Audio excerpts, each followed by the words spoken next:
Hi everyone, मैं सुभाष कुशवाहा ज्ञान learn channel में आपका स्वागत करता हूं। देखिए, आज की वीडियो में पढ़ने वाले हैं क्लास 10 में दो चर वाले रैखिक रैखिक समीकरण युग्म। दो चर वाले रैखिक समीकरण युग्म। ठीक है, पहले इस बात को हम जाने। दो का मतलब आप लोग जानते हैं कि दो होगा। चर, चर किसे कहते हैं? चर की बात करें, चर की परिभाषा लिख लीजिए। चर और अचर दोनों जान लीजिए। यहाँ पर चर जिस राशि या पद कर लीजिए, जिस पद का मान बदलता रहता है उसे चर राशि कहते हैं।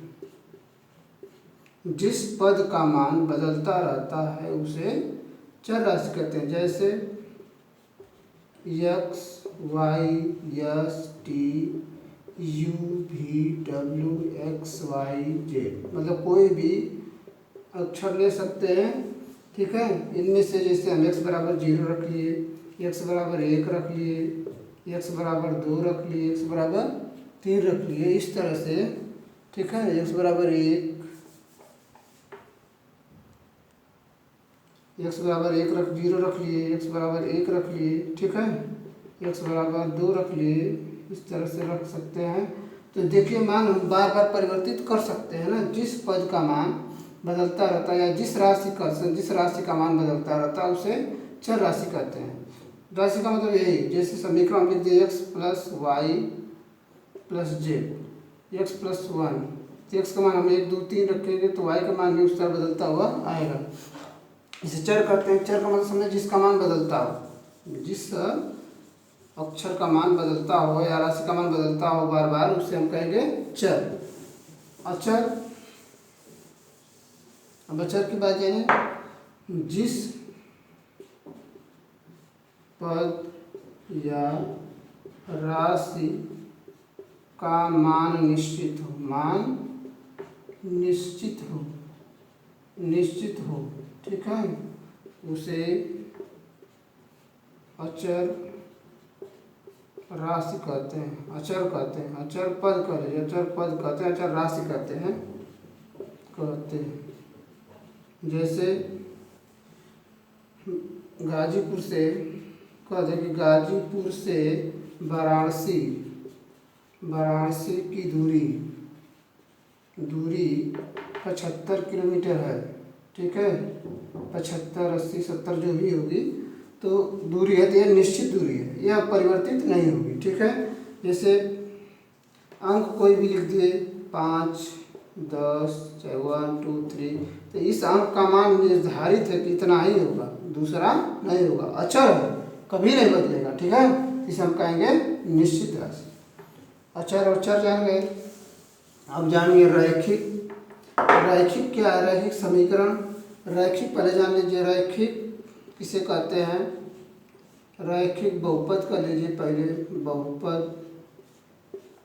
जिस बहुपद का मान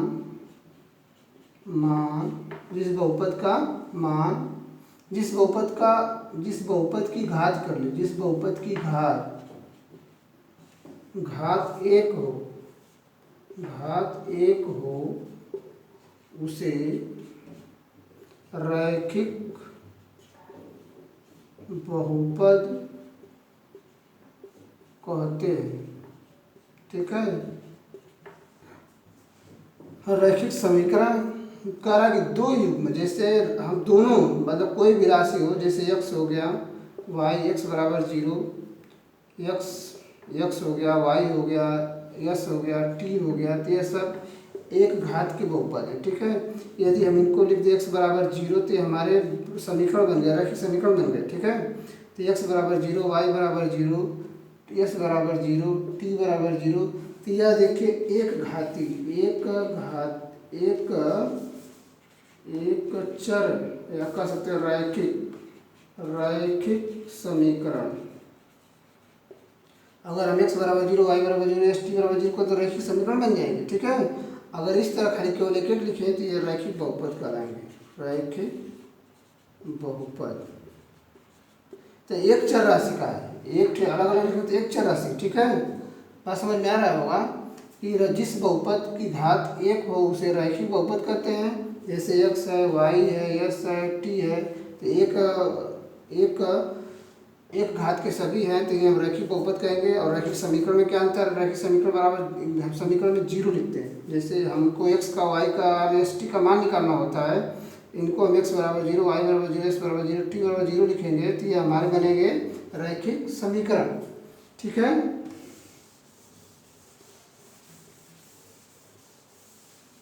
और लिखे चाहे अगर करा कि रैखिक युग्म समीकरण, एक मतलब दो रैखिक समीकरण, जो दो रैखिक पदों को जोड़ेंगे, जैसे x y, ये भी एक घात का, ये भी एक घात का, बराबर 5, तो ये हमारे रैखिक युग्म समीकरण बने। क्या बने? रैखिक युग्म समीकरण, ठीक है। तो इस तरह समझाना है कि रैखिक युग्म समीकरण का है। दो राशि होना चाहिए x और y, चाहे s और t भी लिख सकते हैं, बराबर 10। यह भी रैखिक समीकरण है, दो युग्म रैखिक समीकरण, दो या रैखिक युग्म समीकरण भी कर सकते हैं, या इसको नाम रैखिक समीकरण युग्म भी कर सकते हैं। सुन लीजिए ध्यान से, रैखिक युग्म समीकरण या युग्म रैखिक समीकरण या रैखिक समीकरण युग्म, मतलब यही तीनों को बदल बदल के लिख सकते हैं। इस तरह से आप लोग को समझ में आ गया होगा कि रैखिक युग्म समीकरण किसे कहते हैं और चर और अचर क्या होते हैं। तो कक्षाओं में आप लोगों ने पढ़ा होगा। अब यहाँ युग्म मतलब जोड़ा बनेगा, दो दो समीकरण रहेंगे। जैसे x, जैसे साथ में लिखे रैखिक युग्म समीकरण, रैखिक युग्म समीकरण, जैसे x प्लस वाई, चाहे इसे लिखे a1 x plus b1 y plus c1 equal to 0, a2x plus b2 y plus c2 बराबर 0। यह देखिए रैखिक तो यह है ही। अब दो समीकरण भी हो गए, समीकरण 1 और समीकरण 2। हम अब इन दोनों समीकरणों की सहायता से किसी भी राशि को हल करें। तो गुणांक जान लीजिए, गुणांक पहले बहुत पूछा जाता है, इसमें गुणांक क्या है। तो x का गुणांक क्या है पहले समीकरण में? x का गुणांक a1 और दूसरे वाले में गुणांक क्या है? a2। x का गुणांक क्या है? x का गुणांक पहले वाले में a1 और दूसरे वाले में a2। और y का गुणांक बराबर b1 b2, ठीक है।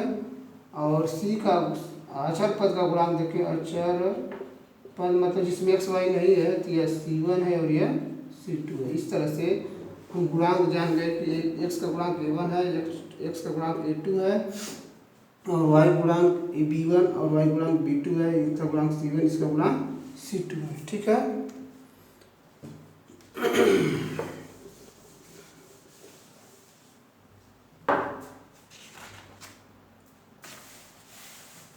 अब जानेंगे कुछ हम लोग, जैसे इसी में कुछ बात कर लेते हैं अभी। देखिए परिभाषा बता रहे हैं कि दो चर वाले रैखिक समीकरण ax plus B Y plus C बराबर 0 को प्रत्येक हल का समीकरण को निरूपित करने वाली रेखा के एक बिंदु के संगत होता है और विलोमतः भी ऐसा होता है। तो ध्यान दें क्या बात कहा जा रहा है कि जैसे ax plus B Y plus C equal to 0, ठीक है। तो जो इसमें x y है, x कामा y, ठीक, या x और यह y, अगर x y का हम x का मान रखें तो y का मान आएगा, y का मान रखें तो x का मान आएगा।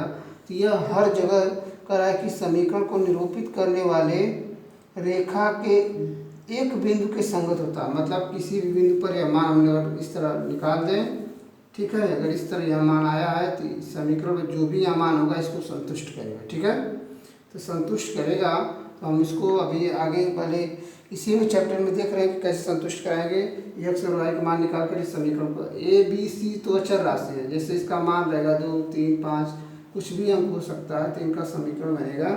तो जो भी एक्स वाई का मान होगा, एक्स अक्ष वाई अक्ष पर चलेंगे तो यही हमारा इस पर क्या करेगा, संतुष्ट करेगा, और संतुष्ट होता भी है। तो अब हम लोग आगे बढ़ते हैं, आते हैं यहाँ पर। देखिए हम लोग ग्राफ के माध्यम से समझे कि क्या है। ठीक है, जैसे दो समीकरण हमारे पास है। एक समीकरण है कि उदाहरण ये है कि रोलिमा, उदाहरण number 2 page number 47 NCERT pattern book पर। देखिए एग्जाम्पल नंबर 2 की बात कर रहे हैं हम, पेज नंबर 47। ठीक है, कि रोलिमा एक स्टेशनरी की दुकान में गई, वहाँ 9 रुपये में 2 पेंसिल तथा 3 रबड़ खरीदी। 9 रुपये में 2 पेंसिल और 3 रबड़ खरीदी। ध्यान सुनिए, उसकी सहेली सोनाली ने रोमिला के पास नई तरह की पेंसिल और रबड़ देखी और उसने भी 18 रुपये में उसी तरह के 4 पेंसिल और 6 रबड़ खरीदी। तो उस स्थिति में बीजगणितीय ग्राफी रूप में व्यक्त कीजिए। तो देखिए इसको हम लोग हल करते हैं। क्या इसमें है, सवाल सुन लीजिए एक बार फिर कि कह रहा है कि इस रोलिमा 9 रुपये में 2 पेंसिल और 3 रबड़ खरीदती है। तो मानेंगे, यहाँ लिखेंगे माना एक पेंसिल का मूल्य बराबर x रुपया और रबड़ का मूल्य बराबर y रुपया। ठीक है, तो कह रहा है कि 9 रुपया में 2 पेंसिल और 3 रबड़। ध्यान दीजिए प्रश्नानुसार, प्रथम लिख लीजिए, प्रथम शर्त के अनुसार कह रहा है। अगर बुक सामने आप रखे हैं तो बुक में से क्वेश्चन देखिए, तो लिखा है कि 9 रुपये में क्या क्या खरीद रही है, 2 मतलब 2x पेंसिल और 2 पेंसिल, तो x रुपया दाम होगा, और 3 रबड़ तो 3y, मतलब इसको हम लिख सकते हैं 2x धन 3y बराबर 9, समीकरण नंबर 1। ठीक है, और द्वितीय शर्त के अनुसार कह रहा है, द्वितीय शर्त के अनुसार, ठीक है, द्वितीय शर्त के अनुसार कह रहा है कि 18 रुपये में क्या खरीदती है, 18 रुपये में खरीद रही है 4 पेंसिल और 6 रबड़, 4 पेंसिल और 6 रबड़, मतलब 4x धन 6y बराबर 18, समीकरण नंबर 2। स्क्रीनशॉट लेना चाहे तो ले सकते हैं इसका। फिर अब इसको हम लोग ग्राफी रूप में अगर दिखा रहे हैं, ठीक है, ग्राफी रूप में दिखाने के लिए इसको थोड़ा ध्यान देंगे कैसे लिखेंगे। तो यहाँ पहले दोनों समीकरणों को यहाँ लिख लेते हैं, 2x धन 3y बराबर 9, समीकरण नंबर 1, और 4x धन 6y बराबर 18। ठीक है, अब इनको हम पहले तो बिंदु निकालना सीख लें। ज़्यादा बिंदु हमको नहीं निकालना है, बस हमको 2 ही 4 बिंदु निकालने हैं। ठीक है, तो इसको पहले हम बिंदु निकालने आप लोग को बता दें कैसे निकालते हैं, इसके बाद ग्राफ पर दिखाएंगे। बिंदु यहाँ निकालते, ये x बना लीजिए y। ठीक है, एक बार x बराबर 0 रखिए और एक बार y बराबर 0 रखिए। x बराबर इसमें 0 रखेंगे, ठीक है, ये पूरा 0 हो जाएगा, ये बचेगा 3y, तो y बराबर 9/3 हो जाएगा बराबर 3। तो इस तरह यहाँ 3 मिल जाएगा। ठीक है, अब फिर समझिए यह मान निकाल, अगर y का मान अपने मन से रखना है, दूसरे मन से नहीं रखना है। अब दूसरा रखिए, अगर y का मान 0 हो जाए, तो x का मान क्या बचेगा, 2x धन 0 बराबर 9, तो x का मान भाग देंगे तो ये हो जाएगा 9/2 या 4.5, इस तरह से। ठीक, फिर अब इस दूसरे वाले समीकरण से हम लोग निकालते हैं। समझ लीजिए, अगर उसमें नहीं समझ में तो इसमें समझ लीजिए, समझा रहा हूँ मैं कि आपको कैसे मान निकालना है। x बराबर 0 रखना है, तो 0 इसको रख दिए, x बराबर 0, बचा 6y बराबर 18। ठीक, तो 6y बराबर 18 है, तो y बराबर कितना होगा 18/3 बराबर 6 को भाग देना है ना। हाँ 36 18 3 बार, तो ये बचा हुआ 3, ठीक है। और अब इस तरह से अब देखना है कि अब ये तो हो गया। अब y बराबर अगर 0 रखेंगे तो y बराबर 0, तो यह पूरा 0 भाग ये होगा 4x बराबर 18/18, तो x बराबर 18/4, तो कट के आएगा 9/2। देख रहे हैं कि वही मान मिल रहा है जो हमारे पहला समीकरण दूसरा समीकरण दोनों एक, मतलब दाम सेम है एक्स वाई, बस यहाँ पर इसका क्या बढ़ गया है, रेट मात्रा बढ़ गई है। तो इस तरह दोनों समीकरण का मान एक ही आ रहा है। तो हमको अगर ग्राफ पर दिखाना होगा तो कैसे दिखाएंगे, ध्यान दें कैसे दिखाएंगे। आप लोग कक्षा 9 में पढ़े हैं बहुत अच्छे से, ठीक है। यह मूल बिंदु, तो इसको इसे कर दें, मूल बिंदु पढ़े हैं। यह x अक्ष होता है, इसको हम भुज कहते हैं, भुज x अक्ष पढ़े होंगे आराम से। यह y अक्ष है। अगर नहीं जानते हैं तो मेरी क्लास 9 की वीडियो निर्देशांक ज्यामिति का परिचय देखें, उसमें मैं बहुत बेहतरीन तरीके से आप लोग को बताया हूँ x अक्ष y अक्ष, और किस तरह से इसको हम बता सकते हैं कि अक्ष निर्देशांक और कौन सा या प्रथम है या द्वितीय तृतीय चतुर्थ चतुर्थांश है, इसके चिन्ह कैसे बनेंगे, सब मैं बताया हूँ। आप लोग उन वीडियो को देखें तो वहाँ पर पूरे आपको निर्देशांक की थियरी समझ में आ जाएगी। तो देखिए इसको हमको दिखाना है, जिसको निशान बना 1 2 3 4 5 लिख लें, 1 2 3 4 5, यहाँ पर 1 थोड़ा सा बढ़ा के 1 2 3, थोड़ा और चाहे तो ले सकते हैं जगह, मिटा दीजिए इनको, ये आवश्यकता है नहीं, 4, फिर इधर 1 2 3 4, ठीक है। आप लोग इंची से बनाएंगे, इंची से बनाएंगे तो बराबर बनेगा, ठीक है। बराबर बनेगा तो आसान होगा, 1 -2 -3 -4 -1 -2 -3, ठीक है। तो हमको बनाना क्या है, बस यही तो अनुमान है, अब इससे इसकी भी हमको आवश्यकता नहीं है। तो 0 3 0 3 का मतलब 0 x अक्ष पर बात यहाँ और 3 y अक्ष पर बात यहाँ करें, ये होगा 0,3, समझ लें।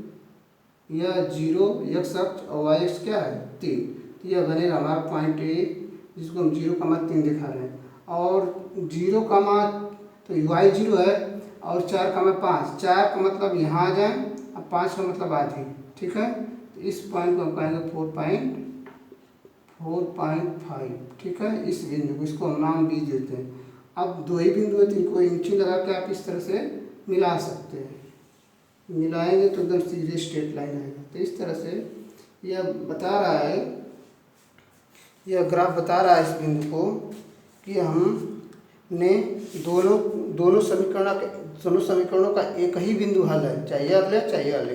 अब दोनों का मान दोनों में अगर करेंगे तो उनको मान क्या होगा, दोनों पक्ष बराबर होंगे, ठीक है। इस तरह से हमने ग्राफ खींच करके आप लोग दिखाया कि रेखाएं दोनों संपाती एक ही बिंदु पर दोनों रेखा के समीकरण मिल रहे हैं, ठीक है। चाहे इसका आप बनाएं, चाहे पहले वाले चाहे दूसरे वाले बनाएंगे, इस तरह से। तो यह देखें,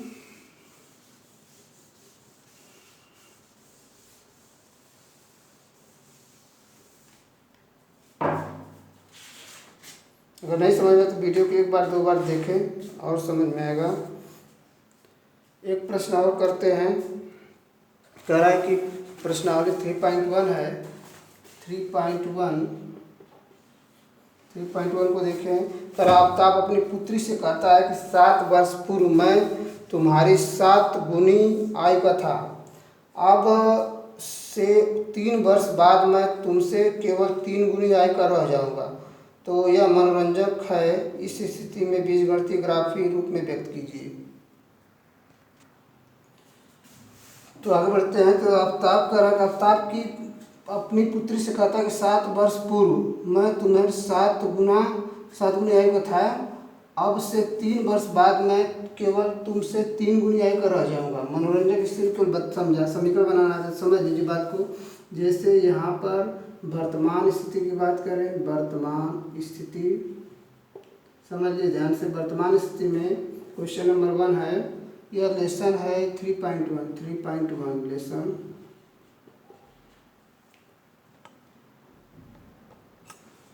इसी कर तो आप लोग को दिखाई दे, ठीक है।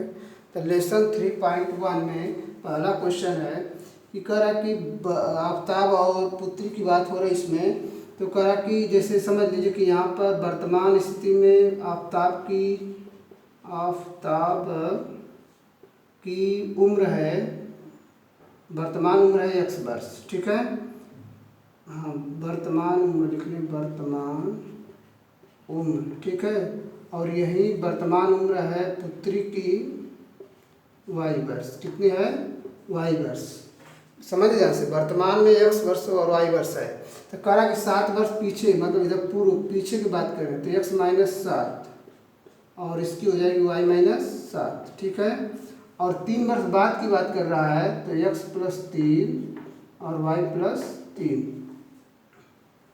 तो इसके अनुसार प्रश्न बनेगा, जो इधर है इसके अनुसार प्रश्न बनेगा। कह रहा है कि आफताब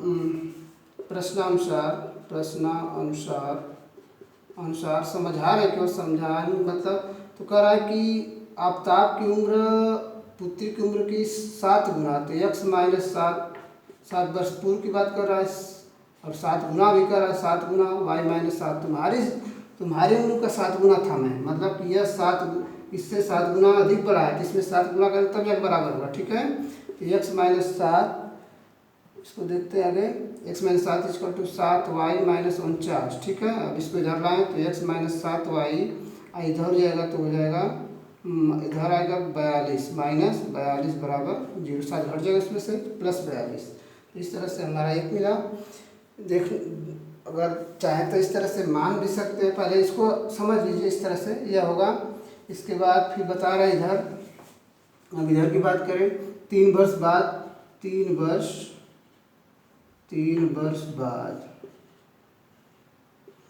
बाद की बात करते x प्लस 3 और y प्लस 3, ठीक है। कह रहा कितने गुना, 3 गुना कर दिए तो x प्लस 3 बराबर 3y प्लस 9, तो x इस माइनस 3y यह हो जाएगा, इधर लाएंगे तो प्लस 6 बराबर माइनस 6 इक्वल टू 0। इस तरह से हम दिखा दिए है।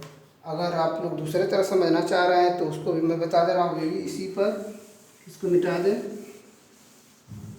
इसकी शॉट की बात करते हैं, इसके शॉट कभी भी ले सकते हैं, पढ़ाते समय जो हाथ हटता है तो ले लीजिए, ठीक है। तो यहाँ लिख लें माना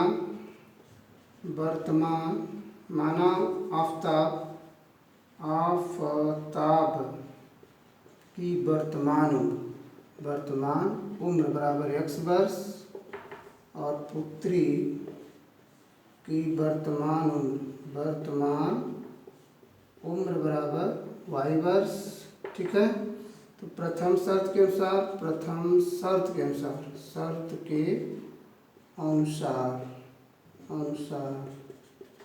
ठीक है, प्रथम शर्त के अनुसार क्या कर रहा है, 7 वर्ष पूर्व की बात करते हैं, लिख लीजिए चाहे तो 7 वर्ष पूर्व आफताब की उम्र बराबर x माइनस 7।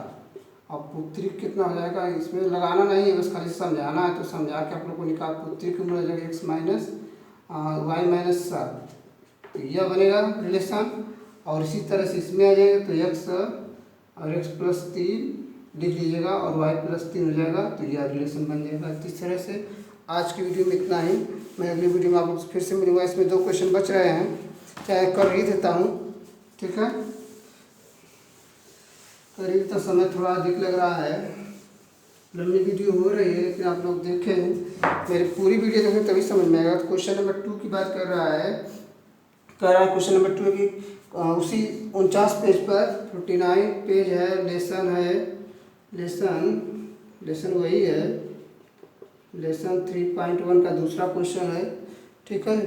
3.1 का दूसरा क्वेश्चन है, क्रिकेट की टीम में एक कोच ने 3900 रुपये में, ध्यान समझिए, 3900 रुपये में 3 बल्ले और 6 गेंद खरीदी। बाद में उसने 1 गेंद और 1 बल्ला उसी प्रकार की 3 गेंदें करा कि बाद में उसने 1 और बल्ला तथा उसी प्रकार की 3 गेंदें 1300 रुपये में खरीदी। तो यह बीजगणितीय स्थिति में ज्यामितीय रूप में व्यक्त कीजिए। अब ग्राफी रूप हम उसको पहले वाले को नहीं बताए हैं, आप लोग चाहे तो बना सकते हैं। दूसरे वाले को हम ग्राफी रूप बना रहे हैं, बताएंगे। तो देखिए पहले कह रहा है कि माना, देखिए माना बल्ले का, माना एक बल्ले का मूल्य बराबर x रुपया और एक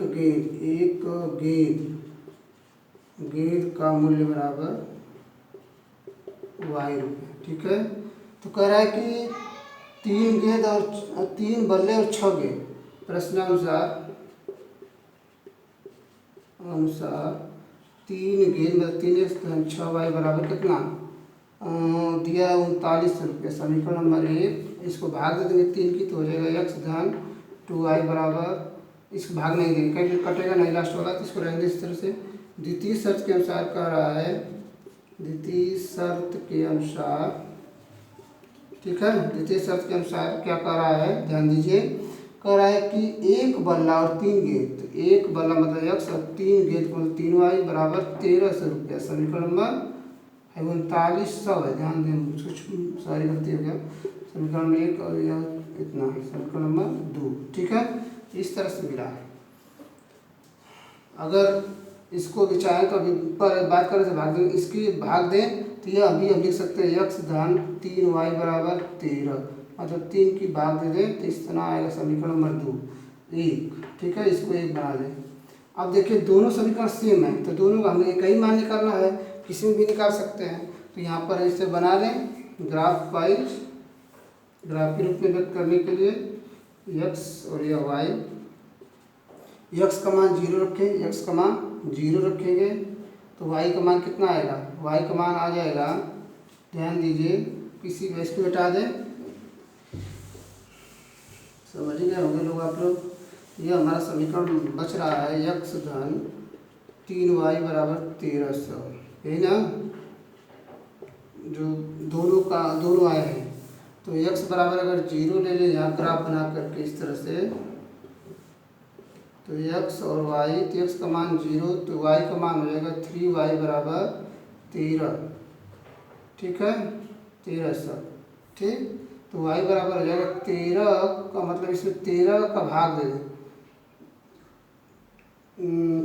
हो जाएगा y बराबर 1300 बटा के 3, तो भाग दे देखिए कितना आ जाता है, ये पॉइंट में आएगा 13 3 चौको 12 1 और 10 हुआ 3 तिली के 9, फिर 3 तिली के 9 पॉइंट कुछ आएगा समथिंग, तो इसको छोड़ देते हैं आगे।